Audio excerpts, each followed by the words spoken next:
When someone dies, what do you do with the memories they leave behind? That question became painfully real for me when my stepmother decided my late mom's things didn't belong in our home anymore. What started as a quiet disagreement quickly turned into something much bigger, something that made me question loyalty, respect, and what family really means. Curious how far I went? My name's Riley, I'm 17, and I live with my dad and his wife Angela. My mom, Danielle, passed away when I was 10. It was cancer, slow, unforgiving, and cruel. She was the kind of mom who made Sunday pancakes in funny shapes, kissed scraped knees with a kind of magic, and smelled like vanilla in summer all at once. Losing her cracked something inside me that never quite healed. Maybe you've lost someone too. If so, you know how the absence doesn't shrink, it just settles deeper into your bones. For a while after she passed, our home stayed frozen in time. Her favorite mug still sat on the shelf. Her cooking books, filled with handwritten notes and flour-dusted pages, sat right where she left them. Her perfume bottle stayed half full on her dresser, like she might come back and spritz it on before heading to work. These weren't just objects. They were her, pieces of her soul scattered around our lives. Then came Angela. Dad met her a few years after Mom passed. He was lonely, I get that. Grief has a way of making people reach out for anything that feels warm. They dated, moved fast, and got married in what felt like the blink of an eye. At first, I tried to be open. I didn't want to be the angry daughter who hated the new wife. I gave her space. I even called her Angela instead of something colder like her. But she was never Mom and never would be. And deep down, I think she knew that. It started small. A comment here, a question there. Do we really need all these pictures up? She'd ask while looking at a photo of Mom holding me as a baby. Or don't you think Riley should let go of some of this old stuff? When she noticed I kept Mom's postcard collection under my bed. At first, Dad would shake it off, saying things like, let's not touch that yet. But over time, his tone changed. He stopped defending the little things, then stopped mentioning them at all. Last month, it exploded. Angela told Dad she was tired of living in another woman's shadow. She said our home wasn't ours if his past was still everywhere. And by his past, she meant Mom. Her rings, still in a box tucked away. The keychain she carried on every trip. The wedding photos. The recipe book she wrote notes in while baking birthday cakes for us. Angela wanted it all gone. What makes someone feel so threatened by a memory? Dad didn't put up much of a fight. He argued for a day, maybe two. Then one afternoon, I came home from school to find them filling trash bags, actual garbage bags, with Mom's belongings. My heart sank.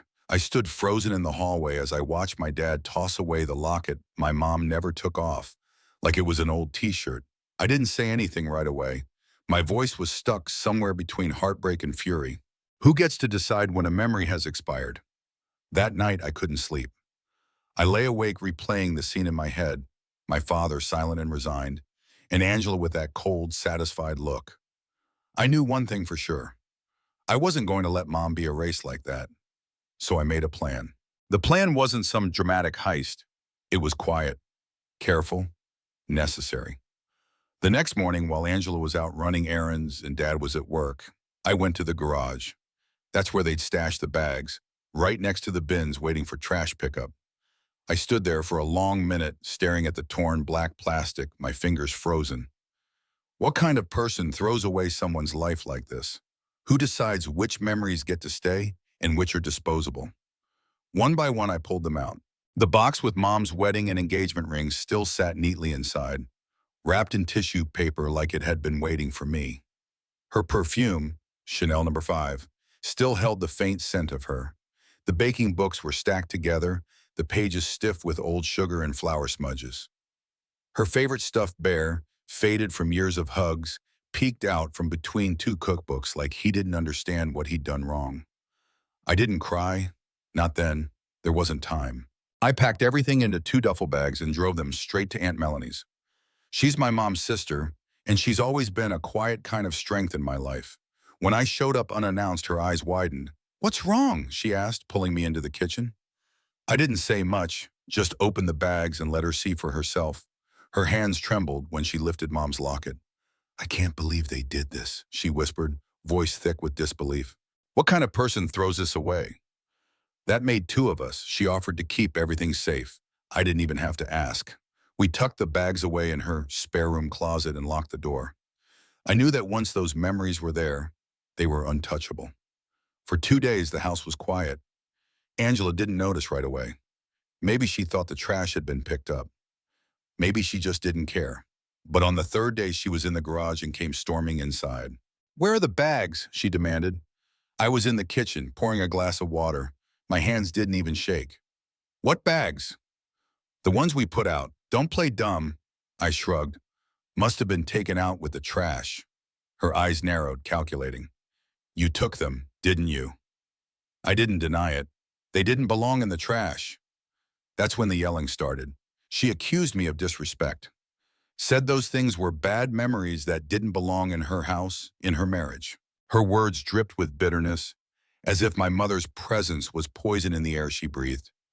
"Have you ever been told that your grief is inconvenient?" Dad came in halfway through, trying to play peacekeeper. "Just give them back, Riley," he said, his voice tired. "We'll figure out what to do with them." I stared at him, this man who once cried holding my mother's pillow. "You already figured it out, remember? You threw her away." He flinched. "Good." Angela tried to act like the victim after that.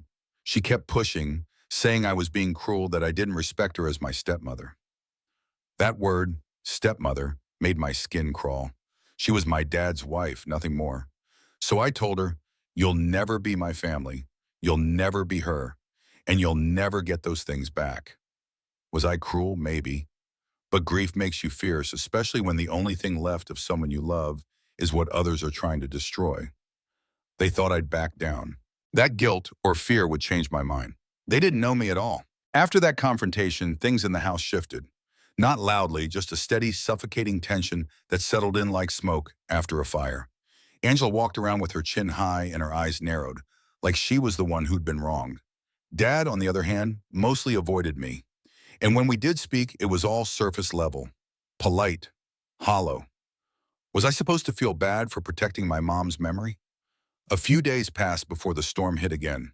Angela had apparently gone through every closet and drawer in the house, convinced I was hiding the things somewhere. When she came up empty-handed, she and my dad started reaching out to family and friends. I found out later that she even called my cousin Mia, asking if I had dropped anything off there. Everyone told her no. Some were more blunt than others, especially my brother Ethan. Ethan is 20, in college, and already had one foot out of this whole mess. When Angela reached out to him, he called me right after, fuming. She actually asked if I had them, he said, his voice sharp. I told her she and Dad were disgusting for doing that in the first place, and I told her not to contact me again. I didn't know whether to laugh or cry, maybe both. Ethan and I haven't always seen eye to eye. We're siblings, after all, but we've always had each other's backs when it counted. Knowing he stood up for Mom and for me meant more than I could say. How do you measure loyalty in a family that's trying to erase its past? When that round of phone calls didn't work, Dad tried one last time. He came into my room late one evening, sitting on the edge of the bed like he used to when I had nightmares as a kid. Only now he was the nightmare. "Riley," he started softly, "this has gone too far." "Has it?" I replied, not looking up from my laptop.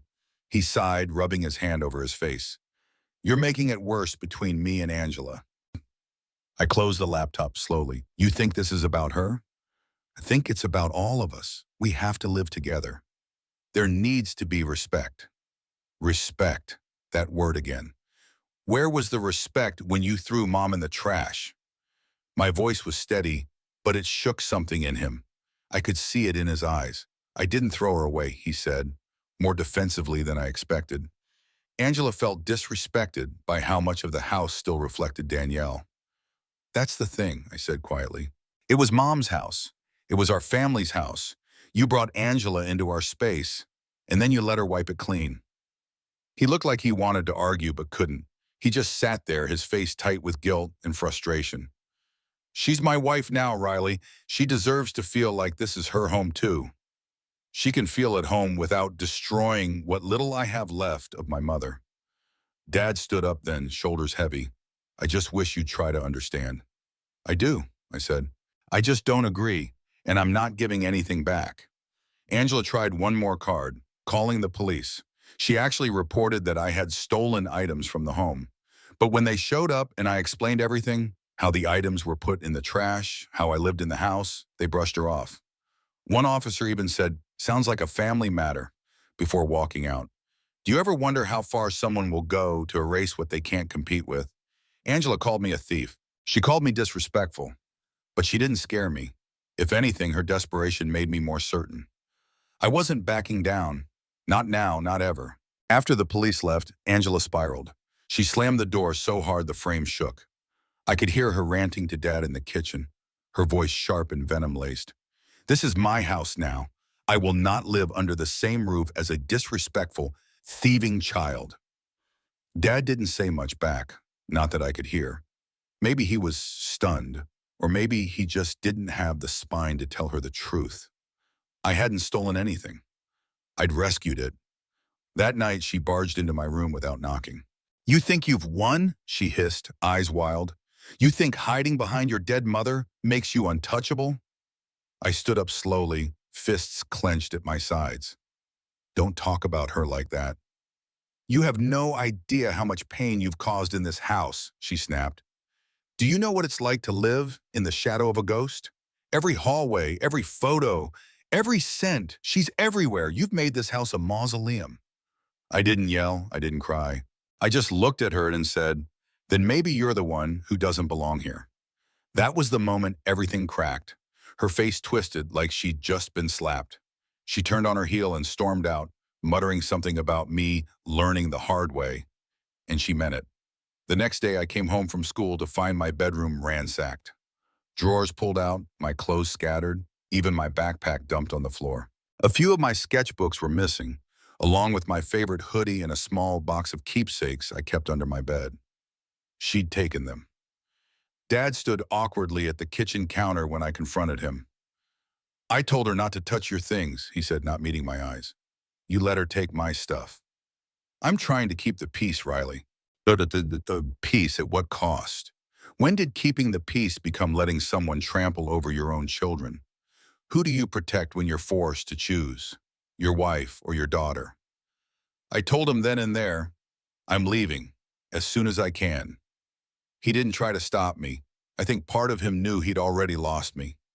Angela tried to smooth things over later, pretending to be the adult in the room. She sat me down, all calm and composed, like she wasn't the same woman who'd just destroyed my privacy. "Riley, I'm your stepmother now. Whether you like it or not, you will respect me." I laughed, cold and flat. "You'll never be my stepmother. You'll never be family. You're just the woman who married my dad. That's it." Her mouth tightened, but I didn't stop. "You're not here to replace her, and you never could. You're insecure, and it's obvious. That's why you're trying to erase her, because you know you'll never measure up." I wasn't proud of the venom in my voice, but I didn't regret it either. Some truths cut, and some cuts are deserved. Angela tried one last pathetic jab. "Was all this worth it? Losing your relationship with us?" I stared right into her eyes. "I never cared about having a relationship with you in the first place. That was it." I packed my things the next day, what little I had left, and stayed at Aunt Melanie's until I could make more permanent plans.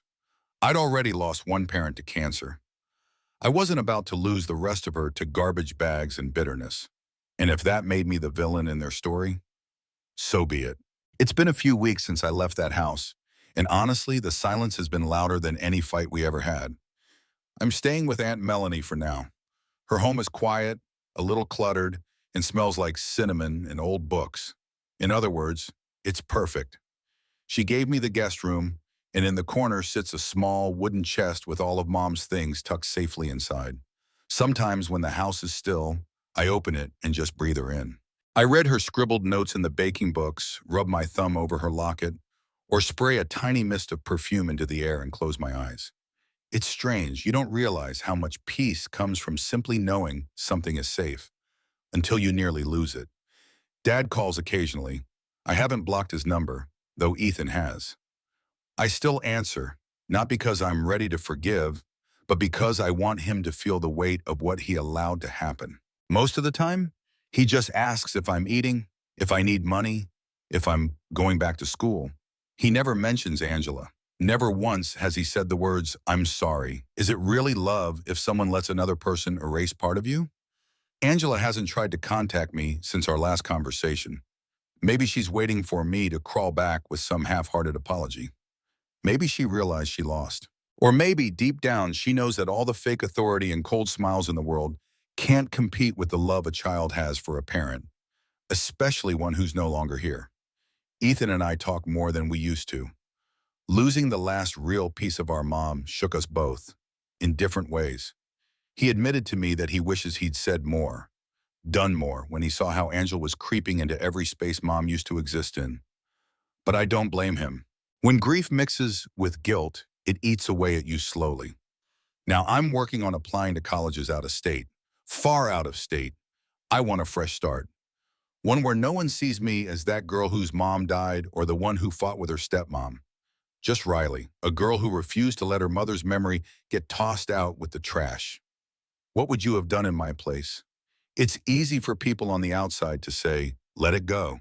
But they don't know what it's like to feel your mom fading all over again. This time not from illness, but from someone's spite. That kind of loss hits different. It's not about things, it's about presence, legacy, love. So no, I don't regret what I did. I don't regret saving her. I don't regret standing up for the pieces of her that still lived in our home and in me. And if that makes me difficult, disrespectful, or dramatic in someone else's story, so be it. I know who I am. I am my mother's daughter. I am the one who remembered when everyone else tried to forget. And maybe that's what love really is, refusing to let go, even when the world tells you to move on. What would you have done if you were in Riley's shoes?